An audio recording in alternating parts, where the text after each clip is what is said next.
Oreo. This is a word that's followed me around for most of my childhood. You are black on the outside, but white on the inside. And other races have similar terms. Twinkies, apples, coconuts. In the UK, they have Bounty Bar. The general idea is that as a person of color, you've abandoned the cultural identity intertwined with your race and instead accept the mainstream culture, that is, white culture, as the only culture you have. Some would consider the Oreo a modern equivalent of an Uncle Tom, while some would take a more modest view like Thomas from the Boondocks or the Kids in Blackish. Either way, it's pejorative. An Oreo is softened by the well-cut lawns and cul-de-sacs of their upbringing, and they're seen as not black enough. As a black man raised in the suburbs, I don't see a lot of representation for people like me, probably because there are not that many black people in the suburbs, quite literally by design. Most of the people I see in the media are either a white man's entertainment drone with jive talk and jokes, or a complete sellout, or a total dweeb, or someone who never speaks about their race at all. With rare exceptions like Susie from Rugrats and Miles Morales from the Spider-Verse, I find very few characters that capture the experience of being a crack of pepper in a sea of salt. With moving from my 8x11 filled hometown to the boroughs in a predominantly black community, I find myself reflecting on being raised in the suburbs as a black person. I want to take a deeper look at the experience of being black in suburbia, from the privilege to the detriments to the ways that you learn to adapt to white society. And in this, I hope to connect with other people who have had similar experiences while also spreading information to those who have not had similar experiences, living in an environment based on the oppression of your very being. Now, before I start, I do want to give a disclaimer. I love black people. I love black culture. I'm very proud to be black. I am going to talk about some of the negative parts of being in the black community and some of the social isolation that you can face from other black people in suburbia.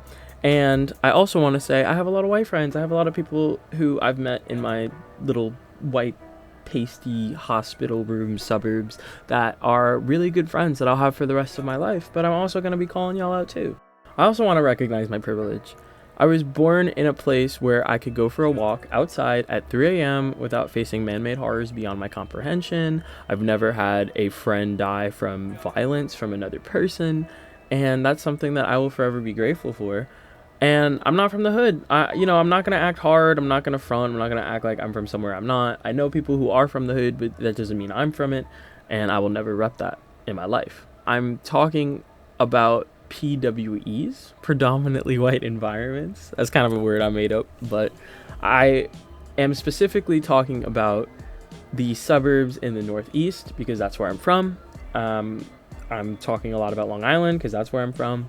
And I know there are predominantly black, middle class to wealthy suburbs in places like Atlanta and Maryland and the Southeast. Now, we all know the government played a role in creating suburbia and residential segregation, but the color of law, a forgotten history of how our government segregated America, goes deep into the history and policies that contributed to this all over the country, like the purposeful segregation of public housing projects allowed through loopholes until 1998, and the deconstruction of integrated working class towns in favor of segregated projects. Rothstein also highlights some insightful details about the creation of suburbia. Most people know the story of white flight. A bunch of black people came to the city and a bunch of white people moved out of the city and into the suburbs in order to escape this wave of cultural change. But the suburbs were preemptively built to protect the white race from changing culture and create self-sufficient, strip mall, grocery store having white paradise communities. Demand for housing was created after World War II through the Own Your Own Home campaign. Levittown, New York, is considered one of America's first suburbs, made in 1941 to house World War II veterans. William Levitt built Levittown with help from the Federal Housing Authority, which was responsible for giving loans to build houses. However, the FHA only approved housing loans in areas without racial mixing, and black folks themselves couldn't get FHA-associated loans, or in many cases, any bank loan at all at the time. Levittown was built by black construction workers who couldn't live in the town itself, but were permitted to live in a nearby village of Hempstead. Even if William Levitt wanted to allow black people into Levittown, the FHA wouldn't have permitted it. He would have lost all of his loans from the FHA, and he would have been banned from getting any FHA-approved loans in the future, which was, at the time, basically any housing loan at all. And this residential segregation affects suburban living to this day. My hometown is a very short drive from Levittown.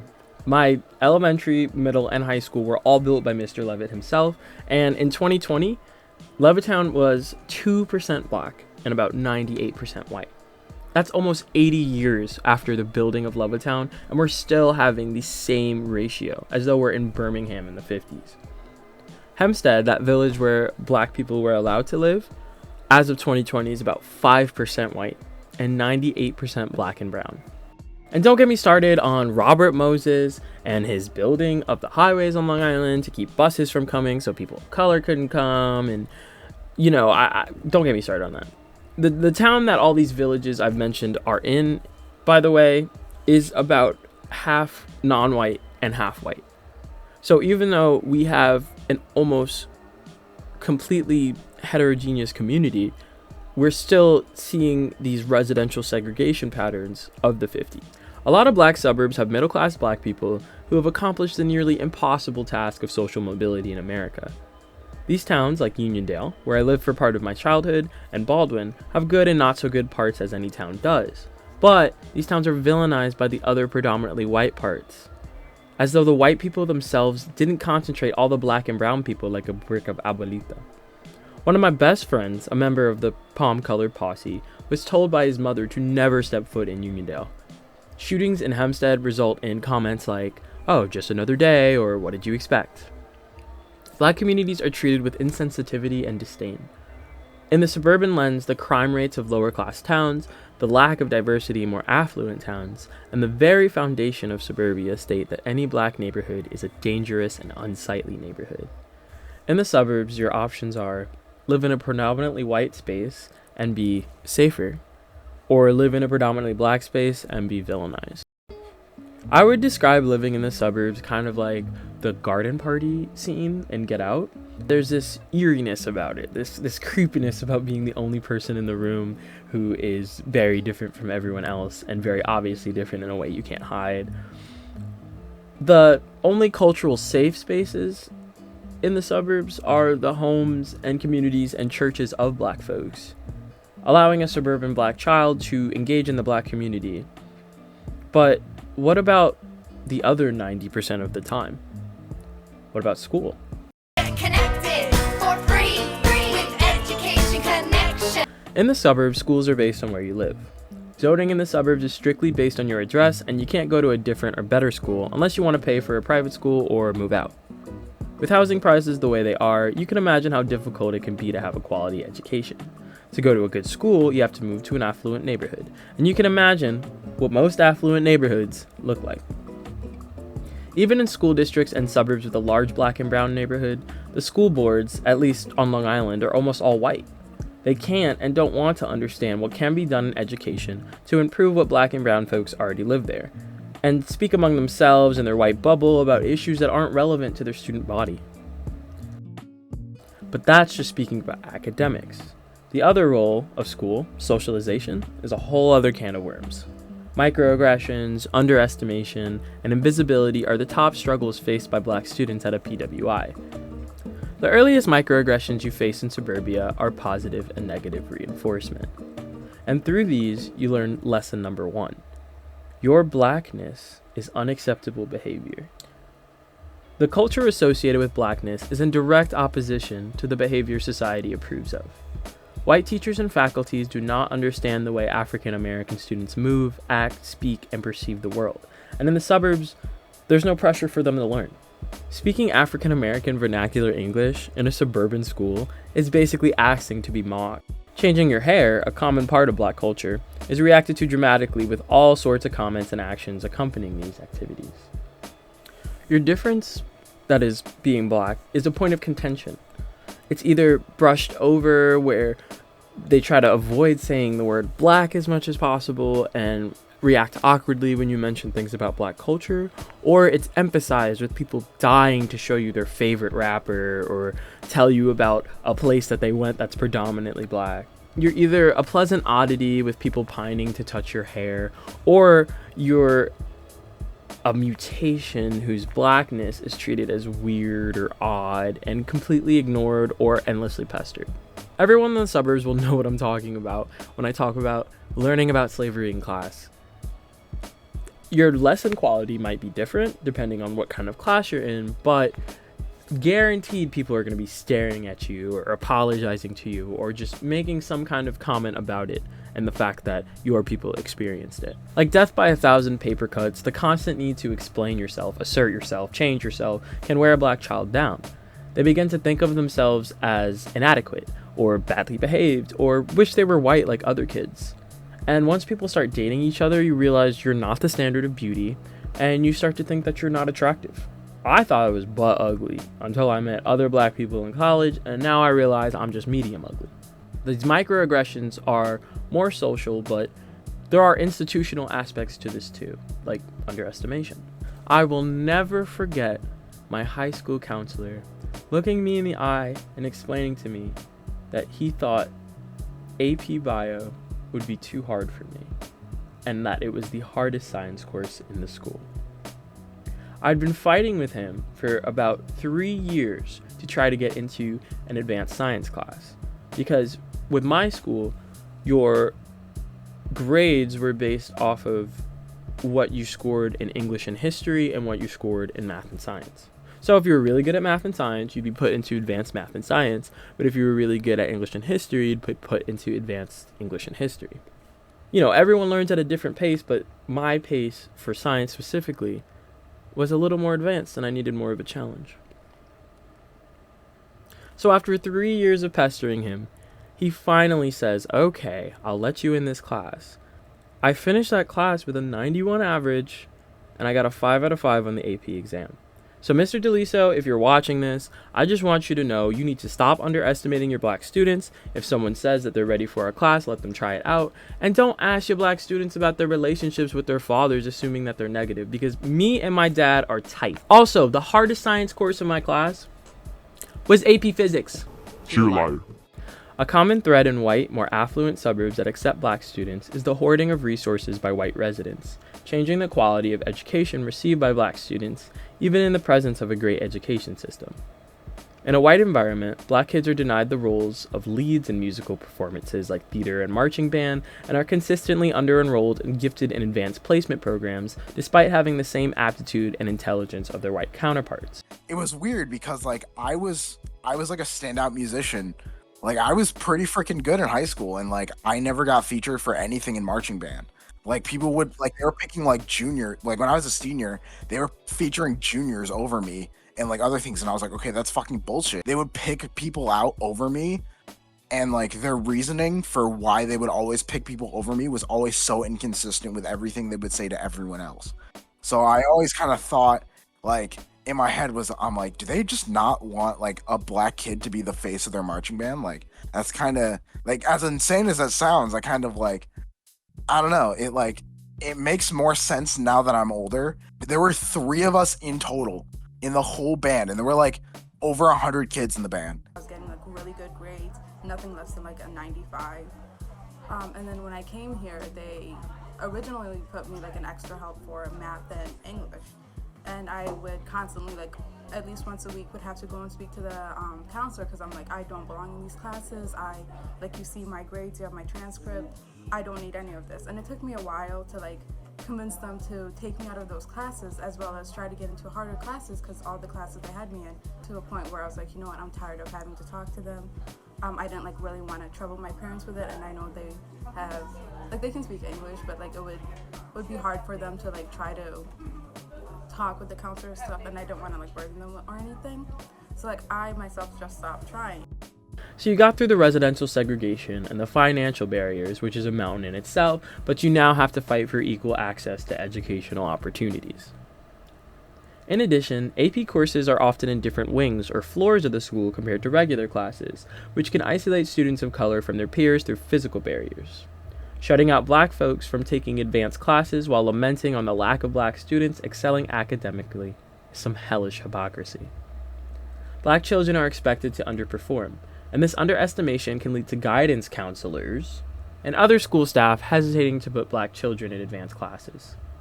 Not just unfair treatment, but a stunting of growth for many academically gifted black children, as they're now bored and understimulated in classes, or in extreme cases, not given the chance to show their intelligence at all. Black children with disabilities or deficits are seen as lost causes, often before even given the resources that would help them out. These situations don't apply to every black kid in the suburbs, but the institutional idea of black mediocrity is consistent and persistent. The negative stereotype of black mediocrity can also cause black kids to lose confidence in themselves and underperform even more in a self-fulfilling prophecy.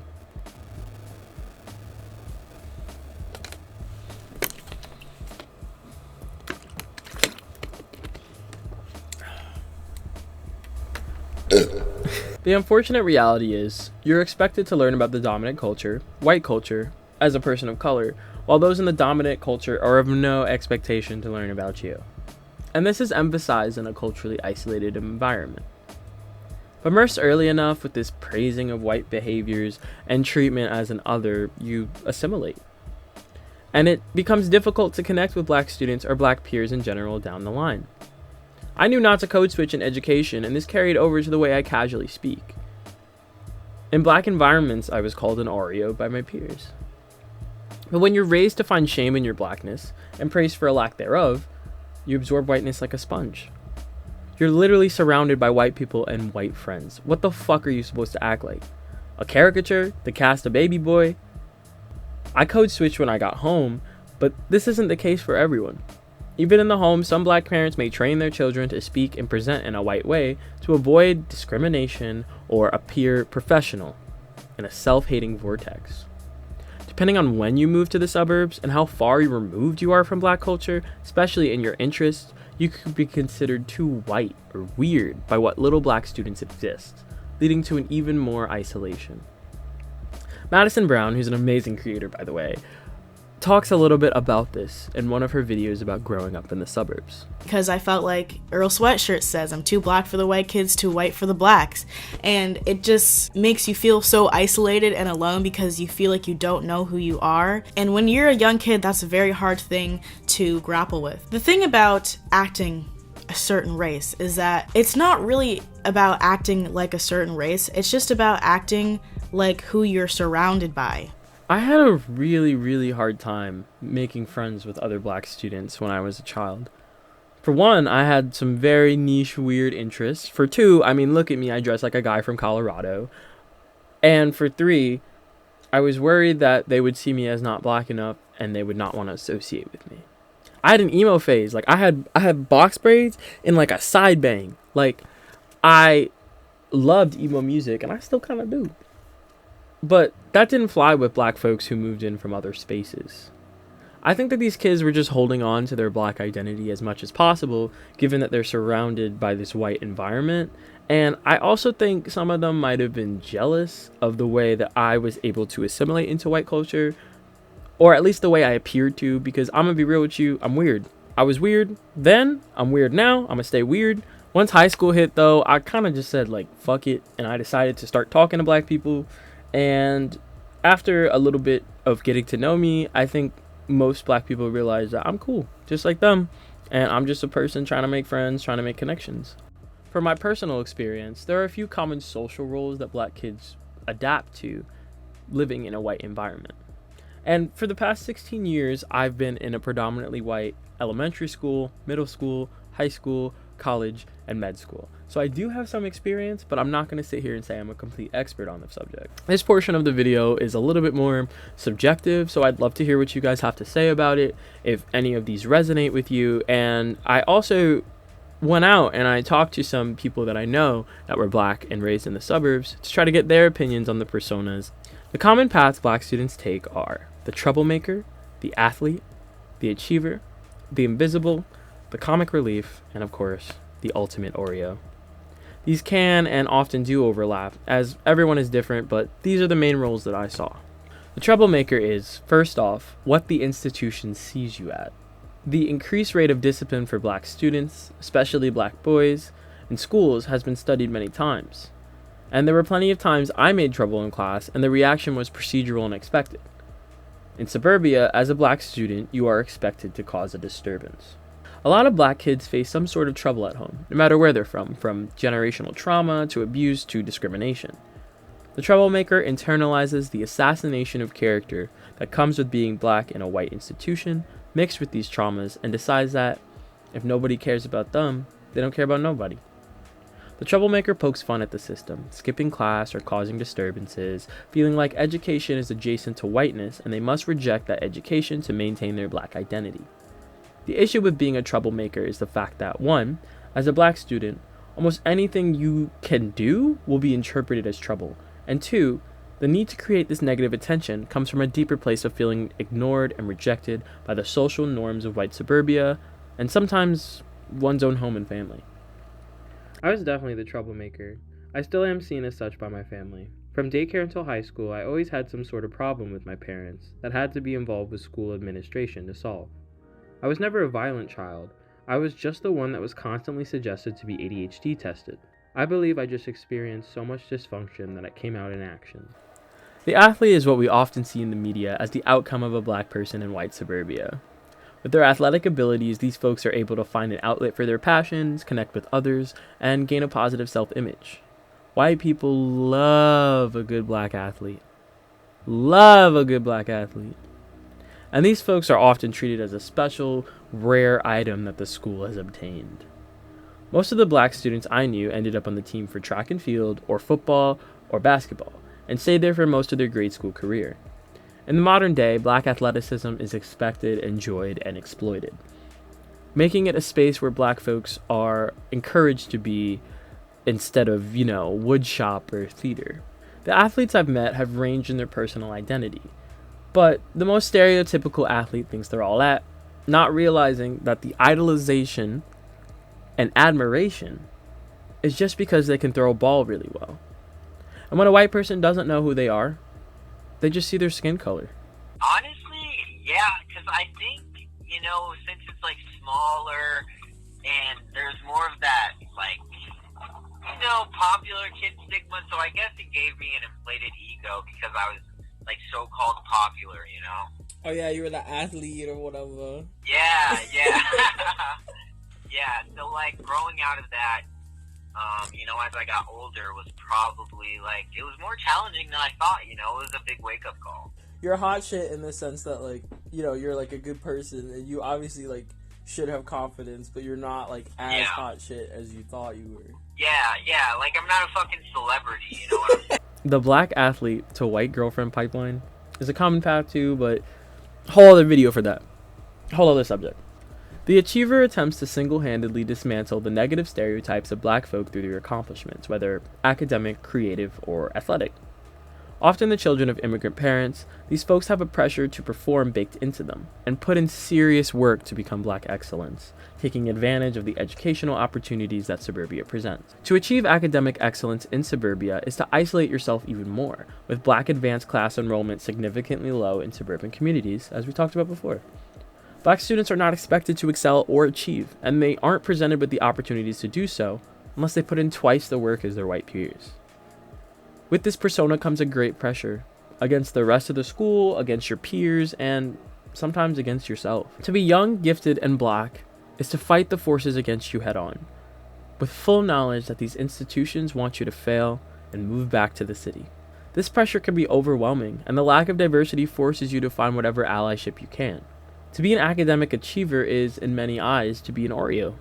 You have to speak intelligently, you have to get along with your white peers for group projects and general friendship, and you have to navigate white academia as you apply to colleges and apply for grad school. Achievers are expert code switchers, or, if they're immersed in suburbia long enough, incapable of any code at all. That was definitely me, because a bunch of my friends, and when they first heard me talk, they're like, just by the way you speak, you don't sound black. And that's just because I was always in like I was in honors, especially like in high school when I was taking more like STEM classes, like my later years. I was always in like the honors and AP classes. There were no black people in any of my classes. Like I was always the token black person in like the AP class. The invisible attempts to hold on to their identity by doing their own thing, surrounding themselves with their own people, and finding satisfaction in being unpopular or undesired. They don't need the validation of other white folks in order to fulfill their lives. Often students considered invisible are not the popular kid, not the queen bee. They are in school to take what resources they can and get out. I call this trope invisible because, in the eyes of the school staff, administration, and well-known students, these kids are not seen or heard. Being black isn't popular in any way, and all these tropes are ways to adapt to that, a form of social survival. I find the invisible students have the best school experiences. Comic relief does the exact opposite of the invisible. To find a sense of belonging, they make themselves seen by being loud, specifically with jokes and entertainment. Black culture is known for its sense of comedy, from roasting to black Twitter and meme culture. A black kid in a white environment, where they only see your kind in the news, comedy shows, and Sunday night football, makes white people look to you as a source of entertainment. There were so many instances of me saying anything, like anything at all, and people laughing because I'm funny, and people coming up to me saying, Tell me a joke. I'm bored. or like treating me like a pet that could do tricks. And if you can dance, you better dance. You are visible, you are loud, and you are loved, but you're also a caricature expected to dance and sing for the white man. Though you have to perform, your comedy makes you likable and respectable without people having to really know you. These are the class clowns and most memorables of high school society. The persona of an entertainer is exhausting, especially when trying to focus on your education, and often the comedy is hiding a deeper pain or issue, like the negative behavior of the troublemaker. Being the comic relief can also make you a larger target for microaggressions, with other select white students clamoring for camaraderie through race-based jokes and jovial side comments. As someone defined as funny by many, I find that being the comic relief can lead you to being underestimated as well, because a lot of people don't equate comedy with intelligence, even though you need intelligence to be funny. If you are black and funny, you are a dumb, docile joke machine. A good time, but not a good student. I felt I had to achieve more than my white peers to be seen as competent sometimes. Sometimes I felt like the comic relief because I think a lot of my white peers didn't recognize me as worthy to associate with unless I was providing entertainment. I ended up eventually sticking to my circle because I didn't want to upkeep the trope. Finally, the ultimate Oreo is the definition of an Oreo by most people. They speak, act, and dream white, as that's all they know. These are the kids whose Instagram page is more gentrified than Bedford-Stuyvesant. They are always surrounded by a friend group or sorority or frat of white people. They're interested in white partners and only participate in white culture. Now, this is not the same thing as being a black person in a PWI who enjoys white people and maybe finds a love interest who happens to be white. This is basically thinking that you're a white person with kinky hair. To adapt to the culture, like white immigrants in generations before, you assimilate. These folks might turn on their black for comedic effect or to avoid the pain of facing microaggressions. They might give N-word passes to their friends, dishing out their dignity to keep friends that they have entertained. And these kids, surrounded by white folks, begin to crave white approval and feed into the praise with assimilation until they adopt suburban views too, not wanting their brothers and sisters of color to join them. I think a lot of black kids raised in the suburbs start here. As whiteness is built into your surroundings, it makes sense that white culture becomes what you know. I only used the peach crayon to color until about middle school. It kind of made me feel like I didn't have a culture because I wasn't around people that, were black really, unless they were my family. I went to church growing up, but like it was a white church because like it was like my mom's church. So like I didn't have any like sense of black community growing up like at all. I never had an image of myself as a black woman to aspire to or consider, so I never saw myself as a black until I was around 18. That especially wasn't helped by the fact that there were no black people in my neighborhood either. Not seeing my blackness as part of my identity led to struggling to understand boundaries. I feel like had I truly seen myself as black, I would have understood the insult to myself it was to be in those spaces and have people say these things around me as if they didn't see me as black either. Through whatever personal journey they go through and persona they use to survive, it's up to the black kid to discover that the blackest they can be is themselves. You're black just by existing.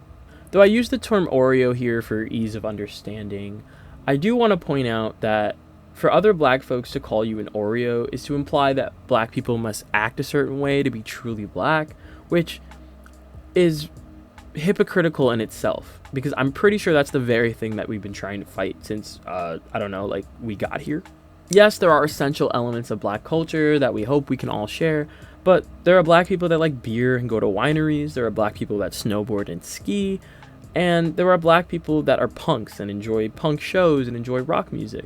I mean, rock music was originally black. It's okay to be black and enjoy upper middle class white culture, but what the ultimate Oreo often lacks is that harmony within themselves. So to those that resonate with any of these personas, I want to say, don't spend all your time searching for white approval.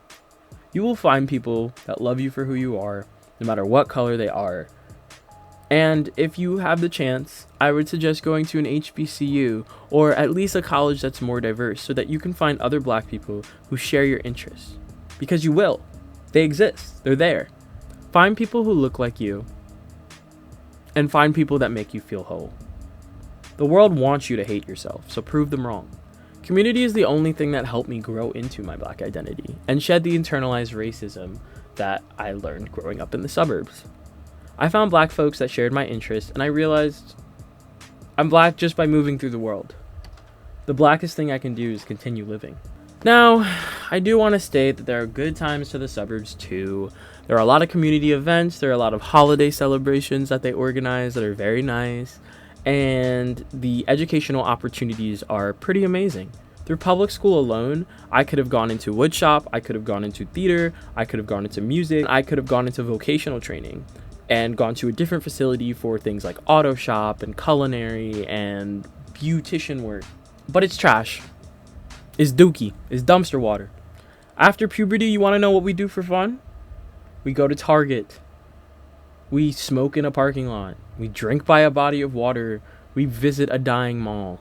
Drive to Target. Drive to Starbucks with your golden doodle for a puppuccino. Drive to the Container Store. Drive to Target. Drive to Trader Joe's. It's so fun how the staff are so friendly, always making conversation. I like that. They're definitely not trained to make conversation with me. It's not very stimulating. In addition, navigating the suburbs as someone who is not upper middle class is very, very difficult. I relied on public transport. I relied on public transport and reduced lunch prices, but there were little to no other resources for those financially struggling. And the bus routes have been cut down to make it more inconvenient to get to affluent neighborhoods than to call an Uber or take a 2-hour walk. If I wanted to go to work in the suburbs and I didn't Uber to work or get a ride, I would have had to take a bus 2 hours to go to Jamaica, Queens, and then take the train all the way back. It's stupid. Class and race can change your experience in the suburbs dramatically. Now, I really didn't want to do this chapter because honestly, I hope the suburbs burn and die and perish. I hate the suburbs. I don't like it. But I think it's only fair to talk about what the future of suburbia could look like. The suburbs have grown more diverse in recent years, which some people call brownification, and I like to call degentrification. I've watched my neighborhood go from strictly Italian markets and bagels to michoacanas and arepa joints, and I love watching cultures grow, change, and coexist with one another. The explosion in immigration of Latino folks to America has affected the suburbs dramatically. In some neighborhoods, this is welcomed with open arms, with a change in policies and increase in demand for bilingual employees. But if you know those stubborn suburbanites stuck in their little bubbles like I do, you can imagine the reaction for most residents is just straight up xenophobia. Still, to go from a place where it's literally against the law to live there and not be white to the place we are today is an accomplishment. Do I think the suburbs can change? Yes. Do I think they will? No. I saw a black family leave their home in the wealthier corner of my town about a year ago, and I found myself deeply moved by it. I thought about what it must have been like for that black child to live in that black family with financial security, to be surrounded by other diverse houses next to theirs, and to move through life with these suburban opportunities without facing as much of an identity crisis as I did when I was a kid. So what can be done? How do we catch up the generational wealth of people of color to afford properties out in Springfield, like the family I saw? How can we let everyone enjoy a safe and slightly boring life? To simplify the answer, it seems the solution to suburban plight is diversity, equity, and most of all, generational wealth. Though I kind of feel like that's the solution we've been saying, and I'm preaching to the choir right now. The benefit most folks in the suburbs have is the ownership of property, often from their parents or grandparents back when the suburbs were on sale. This allows for a basis to build generational wealth, to afford a car, a back porch, a grill and a deck, and pass these properties and ideals to their children to continue to afford living in the suburbs. Housing prices go up, but your parents are able to help you get a property with the money they saved, and they get Joe down the street to fix your car, and Nikki down the road to do your plumbing for the low. I saw this pattern repeat itself among many of my friends in suburbia, who have their own cars, their own rooms, and for some their own apartments with help from generational wealth. If black and brown folks could get to the point of property ownership, which is a Sisyphean task in itself, they could build enough wealth to reach suburbia. Most people in these mega white suburbs don't even question the lack of diversity. It doesn't cross their mind that they live in a homogeneous environment like a fish doesn't recognize it's in water. Most suburbanites believe they live in a diverse environment or don't pay attention to it or think they're more worldly because their friend Jennifer visited Africa 10 years ago on a mission trip. For a Black History Month at the school district my mother works at, they had a white man come in, dressed in a dashiki, and play drums for the children. It's bad. In addition, equity is needed for what little black kids are already in suburbia. It's a great place for educational opportunity, and though I can't offer a direct solution, I think reprimanding educators for microaggressions and making sure a student's placement matches their aptitude and intelligence would be a great start. To recognize the underestimation of black potential is a great start in making better suburban future, and allowing black students to reach the same heights as their peers with less battle. But to be honest, a key part of suburbia is being stuck in old ways and kind of living in this little isolated bubble where you can do whatever you want. So while the suburbs diversify with the changing times, it's up to a new generation with newer thinking to change things from the inside out. Another thing is there are wealthy, predominantly black suburbs, as I've mentioned before, like in Maryland and Atlanta, and these are sure to grow as time goes on. So it could be possible that there could be another great migration where a bunch of upper class and upper middle class black people flow to these predominantly black suburbs, leaving the cities and leaving the predominantly white suburbs. And it could mean that white people get scared again and they decide to flee to Bed-Stuy, Brooklyn in kind of a reverse white flight thing. I'm just speculating. The most important thing that can be done, in my opinion, is educating black and multiracial parents on raising their black children in the suburbs and what experiences their children might face. My parents staying interlaced in black culture helped immensely in raising me. Though I felt disconnected at school, I felt I could be myself in church and community events as a younger person, hanging out with other black children around my age. For black kids in the suburbs, I definitely want to say that it gets better because in time you will find, like, as you kind of go out, like, definitely explore the world. You don't want to stay trapped in that suburb forever unless you like it, but I feel like there's so much life and there's so much more to live if you go outside that suburb and meet new people and you meet more people that look like you, because you'll meet some great friends and people that relate to you. The message I would give to kids in the suburbs is to be authentic, and if people don't like you or make you feel bad, they're probably racist and not worth your time. I wish black parents could understand that this higher living has a lot of cons along with the pros that need to be acknowledged so the family can cater to them. Black presence is important in growing up. Seeing yourself in the many ways your kin can exist, the many forms we take, and all the things we can achieve. To see yourself in someone you aspire to be is to love yourself for now and in the future. There needs to be talks about what is not okay for non-black people to say or suggest around them. Find a pocket of the black community and allow your child to explore that environment and grow with it.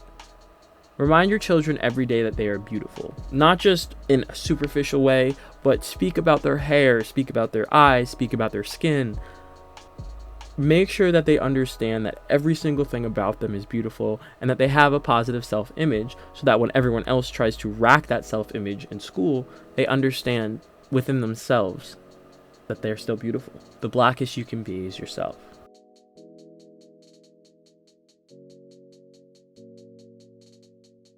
Thank you so much for watching this video. If you liked it, consider subscribing. If you have any comments or criticisms or ideas, please put them in the comments. I've cited all my sources in the description, and if you have anything that you would like to add, once again, just put a comment below. I appreciate you, and I'll see you around.